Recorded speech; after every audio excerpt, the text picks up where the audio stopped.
नमस्कार, स्वागत है आप सभी का सुजस सारांश की इस क्लास में। इस क्लास में हम पढ़ते हैं राजस्थान का करंट अफेयर्स और आधार होता है हमारा राजस्थान सरकार की सुजस पत्रिका।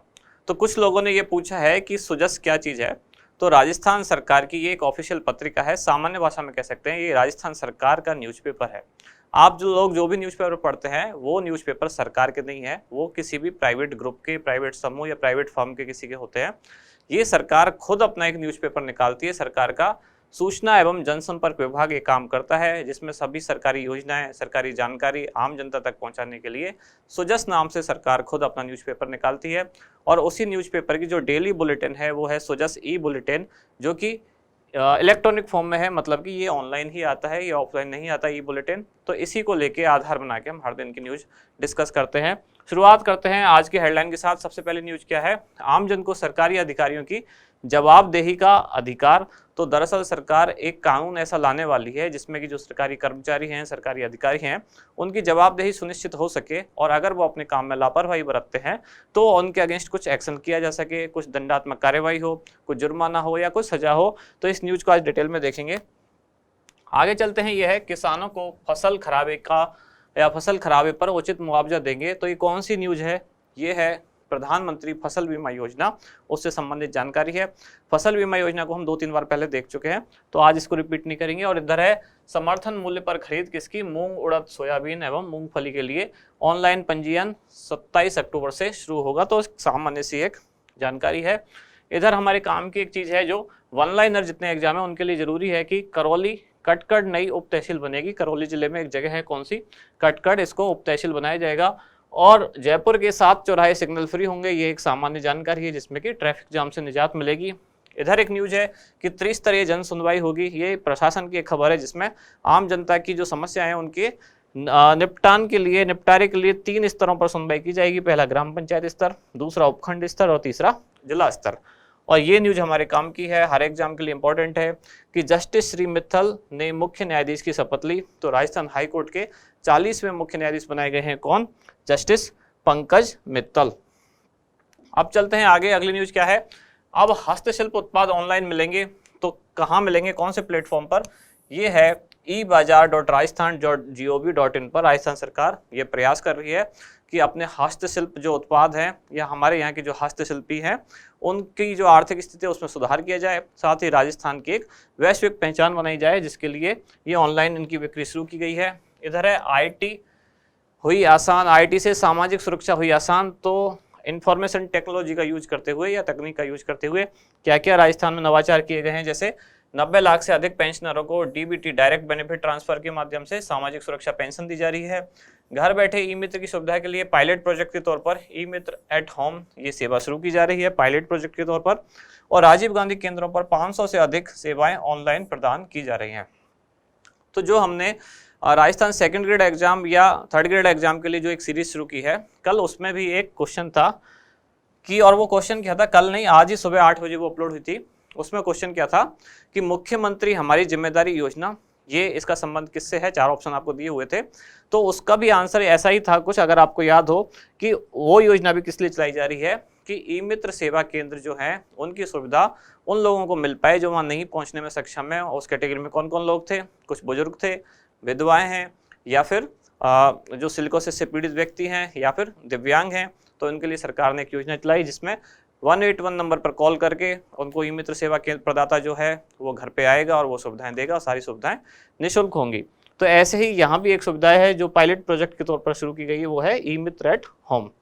अब चलते हैं आगे अगले पेज पर। यह है हमारा इंडेक्स कि पूरे न्यूज़पेपर को देखने के बाद कौन कौन सी खास चीज़ें हैं जिन पे कि हम खास ध्यान देने वाले हैं। सबसे पहली न्यूज़ क्या है? सरकारी कार्मिकों की जवाबदेही हेतु कानून। दूसरी है हस्तशिल्प उत्पादों की ऑनलाइन बिक्री। तीसरी है राजस्थान हाई कोर्ट के नए मुख्य न्यायाधीश बनाए गए। और चौथा कटकड़ नई उप तहसील बनेगी। सबसे पहले शुरुआत करते हैं सरकारी कार्मिकों की जवाबदेही हेतु कानून। सिंपल सा हेडिंग में समझ में आ रहा है कि कार्मिक जो है, सरकारी जो अधिकारी या कर्मचारी हैं, उनकी जवाबदेही सुनिश्चित करने के लिए कानून लाया जा रहा है। और वो कानून क्या होगा कि अगर वो अपने काम में लापरवाही बरतते हैं, ठीक से काम नहीं करते, तो उनके अगेंस्ट कुछ कार्रवाई की जा सके, उसका कानूनी प्रावधान करने के लिए। अब संदर्भ क्या है? मतलब सरकार ने एक विधेयक बनाया है, उसका एक प्रारूप जारी किया है और सार्वजनिक बहस के लिए उसको रखा है। सार्वजनिक बहस मतलब हम आप या सभी आम जनता उस पर अपने सुझाव दे सकती है, अपनी आपत्तियां दर्ज करा सकते हैं, या और कुछ वो जो सजेस्ट कर सकते हैं क्या चीज़ ऐड होनी चाहिए या कौन सी चीज़ हटा देनी चाहिए। ऐसी सारी चीज़ें इस विधेयक पर हम अपनी टिप्पणी कर सकते हैं। इसके लिए सरकार ने एक बहस आमंत्रित की है, एक सार्वजनिक बहस आमंत्रित की है। कौन से विधेयक पर? राजस्थान लोक सेवाओं के प्रदान की गारंटी और जवाबदेही विधेयक 2022। उद्देश्य क्या है इसका? कि प्रशासनिक व्यवस्था को अधिक संवेदनशील और जनहितैषी बनाना, साथ ही जो राज्य के सरकारी अधिकारी और कर्मचारी हैं उनकी जवाबदेही को कानून के दायरे में लाना। अब चलते हैं आगे। जैसे इसकी विशेषताएं क्या है? लापरवाही करने वाले कार्मिकों के खिलाफ आम लोगों को सार्वजनिक और व्यक्तिगत सुनवाई का अधिकार मिलेगा।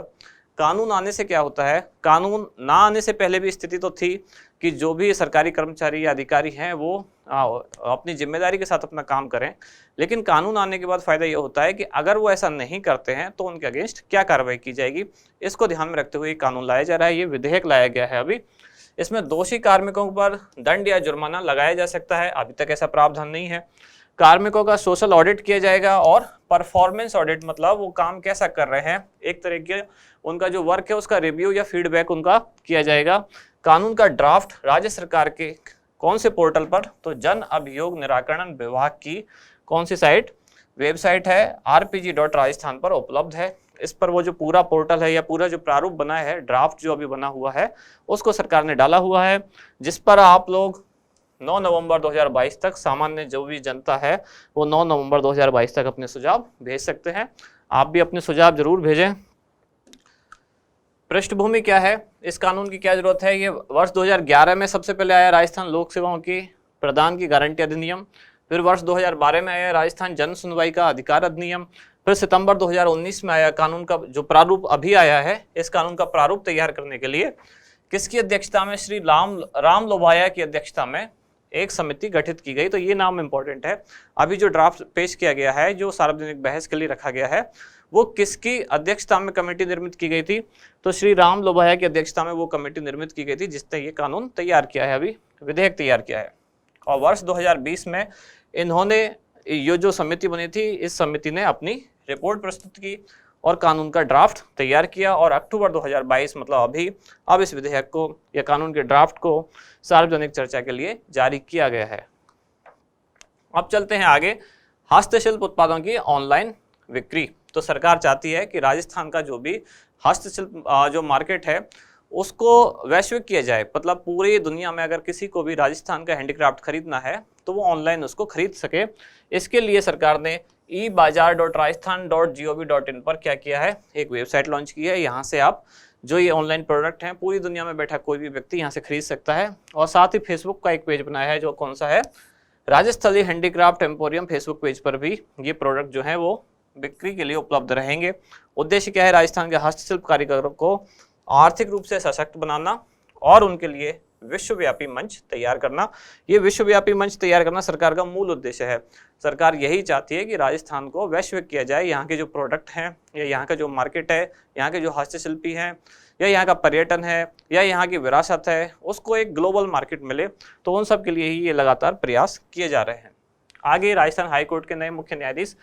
तो ये ऑब्जेक्टिव टाइप के एग्जाम के लिए, वन लाइनर क्वेश्चन के लिए बहुत इंपॉर्टेंट चीज़ है कि कौन है जो अब राजस्थान हाईकोर्ट के नए मुख्य न्यायाधीश बने। जस्टिस पंकज मित्तल। कब बने? तो 14 अक्टूबर 2022 को इन्होंने 40वें मुख्य न्यायाधीश के तौर पर, राजस्थान हाईकोर्ट के 40वें मुख्य न्यायाधीश के तौर पर शपथ ली। और इनका कार्यकाल कब तक रहेगा? 16 जून 2023 तक। इनकी पृष्ठभूमि क्या है? इनका जन्म हुआ मेरठ में और 7 जुलाई 2006 को पहले ये इलाहाबाद हाईकोर्ट में न्यायाधीश थे। फिर 4 जनवरी 2021 को जम्मू कश्मीर हाईकोर्ट के मुख्य न्यायाधीश बने और उसके बाद अब राजस्थान हाईकोर्ट के मुख्य न्यायाधीश बने हैं। तो ऐसे भी पूछा जा सकता है आपसे कि राजस्थान का मुख्य न्यायाधीश बनने से पहले या राजस्थान हाईकोर्ट का मुख्य न्यायाधीश बनने से पहले कहाँ पर मुख्य न्यायाधीश थे? तो जम्मू कश्मीर में मुख्य न्यायाधीश के तौर पर काम किया इन्होंने। और इधर है ये कटकड़, एक नई उप तहसील बनेगी। तो इसमें केवल इतना सा पूछा जा सकता है ये कौन से जिले में है या कौन से तहसील में अभी स्थित है। तो कहाँ है ये? करौली जिले की हिंडौन तहसील में स्थित है। कौन सी जगह? कटकड़। ये एक नई उप तहसील बनेगी और इसके क्षेत्र में जब बनेगी उप तहसील तो क्या क्या सम्मिलित होगा? इस उप तहसील में 3 भू अभिलेख निरीक्षक वृत्त, 8 पटवार मंडल और 25 राजस्व ग्राम शामिल होंगे, जिसकी जिला मुख्यालय से दूरी 20 किलोमीटर और तहसील मुख्यालय से दूरी कितनी है, 15 किलोमीटर। तो ये हुई सामने से जानकारी। अब लास्ट में रहता है हमारा क्वेश्चन, हर दिन जैसा हम देखते हैं कि हाल ही में श्री पंकज मित्तल को राजस्थान हाईकोर्ट का मुख्य न्यायाधीश नियुक्त किया गया। ये राजस्थान हाईकोर्ट के कौन से मुख्य न्यायाधीश हैं? तो क्रम पूछा गया है, संख्या पूछी गई है 39वें, 40वें, 41वें या 42वें। तो इसका क्या होगा सही आंसर, वो आप बताएं हमें कमेंट करके। और साथ ही जो लोग सेकंड ग्रेड या थर्ड ग्रेड टीचर एग्जाम की तैयारी कर रहे हैं उनके लिए भी हमने राजस्थान करंट अफेयर्स की एक सीरीज शुरू की है, तो आप उसको भी लगातार देखते रहें, जिसमें हमारी जो कलाम समसामयिक की राजस्थान वाली बुकलेट है उसको आधार बनाते हुए पहली क्लास वहाँ कंटिन्यू हो चुकी है। उस क्लास के जो आगे के पेजेस हैं या उस बुकलेट के जो आगे के पेजेस हैं, मतलब 6 से लेकर 10 तक, उनको हम नेक्स्ट क्लास में डिस्कस करेंगे। तो हम मिलते हैं कल अगली न्यूज़ के साथ अगले वीडियो में। धन्यवाद।